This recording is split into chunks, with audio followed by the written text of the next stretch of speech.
Hello, I'm Tom Danger. I'm the director and co-writer of the little indie comedy gem, Sweethurt.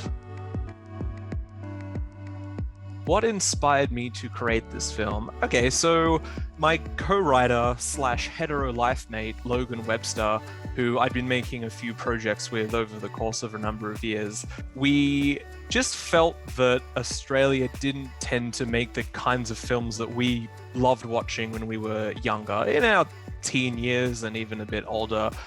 In the late 90s and early 2000s, there was this wave of comedy films that we really, really loved. Movies like American Pie, Can't Hardly Wait, Euro Trip. A lot of those movies shaped and represented the way we felt youth was and felt like, and didn't really feel Australia made many of those. And then once we got a little older, a little more talented, had a little more perspective, we thought, hell, why don't we just go ahead and make one of those? Logan and I each had a feature film under our belts at that point. I'd made a horror film called Lead Me Astray. Logan made a much worse horror film called Remember Redfield. But I thought I could circumvent his terribleness with my excellence. And so we decided to write a film together, and that ended up being Sweethurt. And we just wanted to make a comedy that we felt our teenage selves would be happy with and would very much enjoy. The challenges faced when making Sweethurt: having no money at all. That's a big one. Not having money is a big problem, big hurdle you're going to have to jump over. Can you jump it? I don't know. You need strong legs to jump that hurdle. Having more money would have been a really good solution to having none of it. So in future, I'm really going to try to have more money to get over the fact that I didn't have any this time. If you don't have money and you continue not to have money, the best thing you can do is just surround yourself with people who are much more talented than you are. In my case, that was very difficult because I'm extremely talented, but if you search long and hard enough, you will find those people. I sound like such a dick. One piece of advice I would give to aspiring creators: eventually you'll be asked to give advice to other aspiring creatives. So my best advice is to have a very good, interesting answer lined up.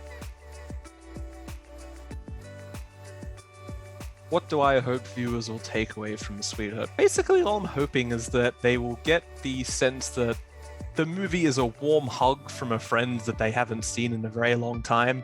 Maybe they hung out when they were younger. Maybe they haven't seen them since it was high school. I don't know. People go in different paths in life. But this movie was essentially our attempt to make a time capsule for this particular point in our lives, and encapsulate some of the things and the feelings and the motifs that we felt were pretty prevalent as late teenagers and young adults, because it's a period of your life that it's quite special, but it's over very quickly. But luckily now, Sweethurt will serve, for me at least, as a very lovely time capsule of that part of my life. If other people can view the film and get that same feeling from it, then I will have succeeded. There is something about the films of generations gone by that appeals to me greatly. I'm not sure if it's just nostalgia, although it is very likely that is just the case. And I've said this before, but I do feel that those films have a certain sincerity. I don't know what it is, but I can sit down and watch those films at any time and they feel very sincere and they feel very genuine. Some people may disagree, but they would be wrong.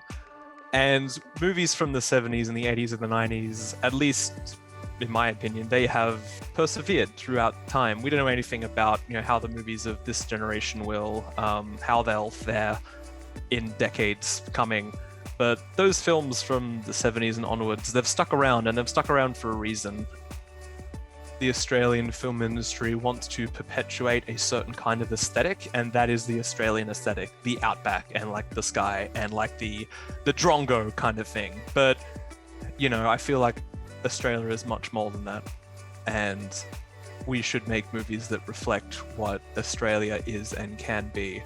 That's what I want to do with Sweethurt, at least. You've never seen a movie quite like Sweethurt made in Australia. My lead actor is Sri Lankan. My second lead is Syrian. My two lead females are both Filipino. You have to go 4 actors down before you get a white person. That wasn't intentional, it's just because those are my friends, and those were our casting choices. And I feel like there is a huge element of Australiana that is very rarely explored in Australian cinema. And not to say Sweethurt is the be-all, end-all answer to that, but it's certainly a start. And what should viewers know about Sweethurt before diving in? The fact that myself and Logan and Rav and Mikey and Dylan and Tyra and Rian and Sam, everyone involved, we're just all bestest buds. Some of us were bestest buds before the film, some of us became bestest buds throughout the course of filming. So what I'm really hoping is that people get that sense of camaraderie whilst they watch the film. And I think knowing the fact that now we hang out all the time. We don't hang out now because it's lockdown, but we want to hang out all the time. And I think that's important when you're having a film about, best friends being best friends together, doing stupid stuff and just hanging out. I feel like that sense of camaraderie is very important. Some of my favorite actors and movies I know from behind the scenes, a lot of Kevin Smith's films, for example, populated by people that are close to him and that he considers close friends. And that's something I don't think you can really replicate unless there is a genuine bond between the actors and the filmmakers and all that kind of thing. And we've got that, and hopefully that comes across.